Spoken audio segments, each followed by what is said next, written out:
sitting in a courtroom, watching a judge mock a black defendant for staying silent. But what happens next? The defendant reveals something that leaves everyone speechless. In a small town courtroom in Alabama, the air was thick with tension.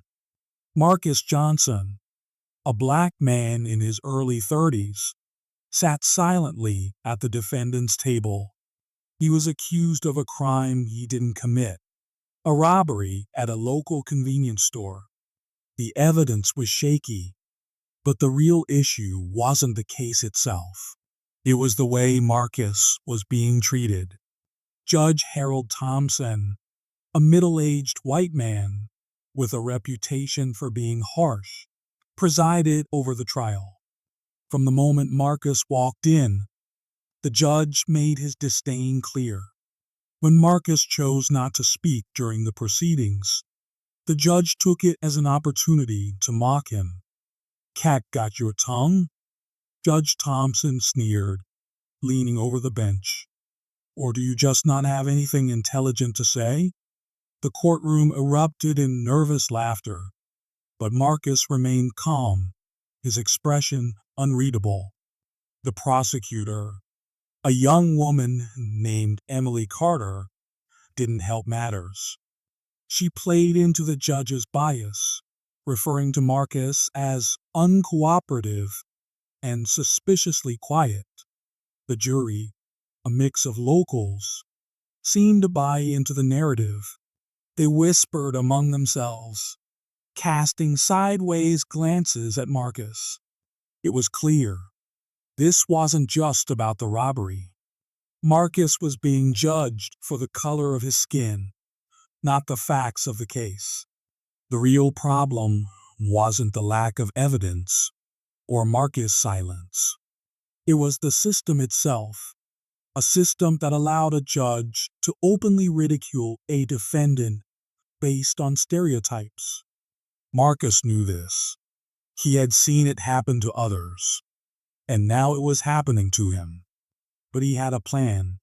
He stayed silent, not out of fear or ignorance, but to expose the bias in the room. The challenge wasn't just proving his innocence.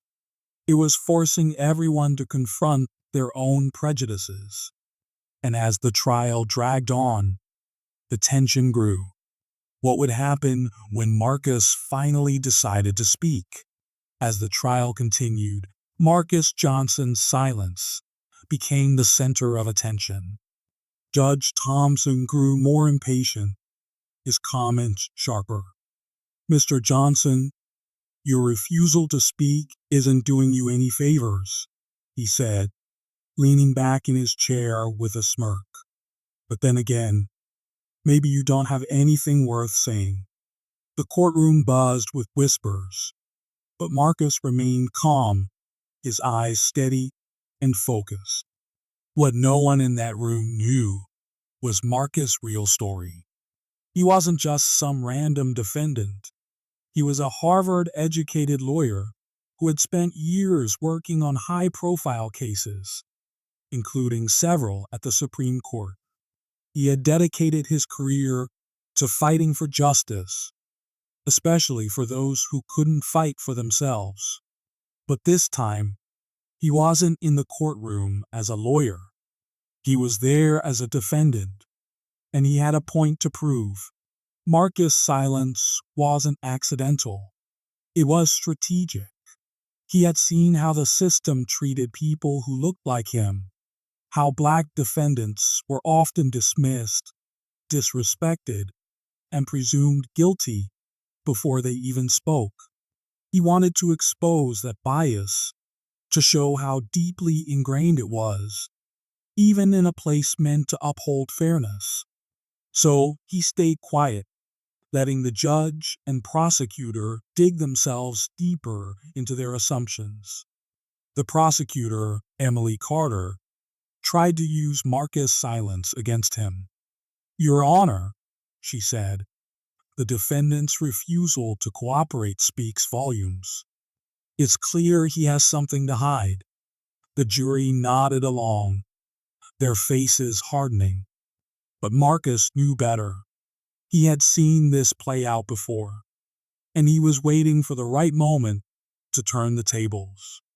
As the trial dragged on, the tension in the room grew palpable. The judge's mocking comments became more frequent, and the jury's skepticism turned into outright disdain. But Marcus didn't flinch. He was biding his time, waiting for the perfect moment to reveal the truth.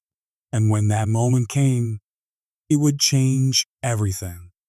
The moment finally came during the prosecution's closing argument. Emily Carter stood before the jury, confidently laying out her case. "Ladies and gentlemen," she said, "the defendant's silence says it all. He has no defense, no alibi, no explanation. The evidence speaks for itself." The jury nodded, their faces stern, as if they'd already made up their minds.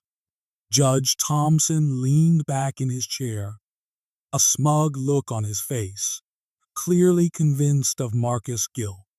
But then, Marcus stood up. For the first time since the trial began, he spoke.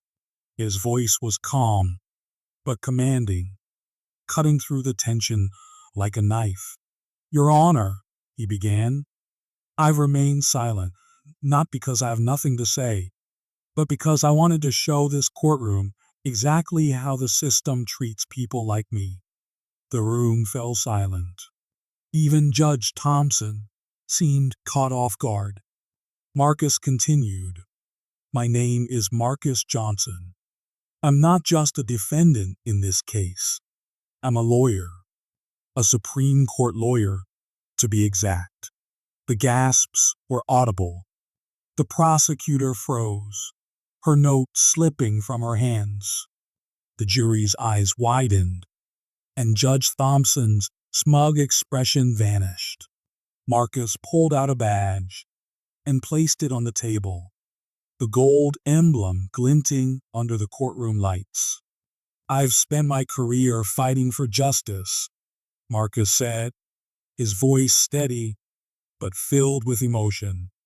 "But today, I'm fighting for myself, because even with all my education, all my experience, I'm still seen as just another black man in a system that assumes the worst of me.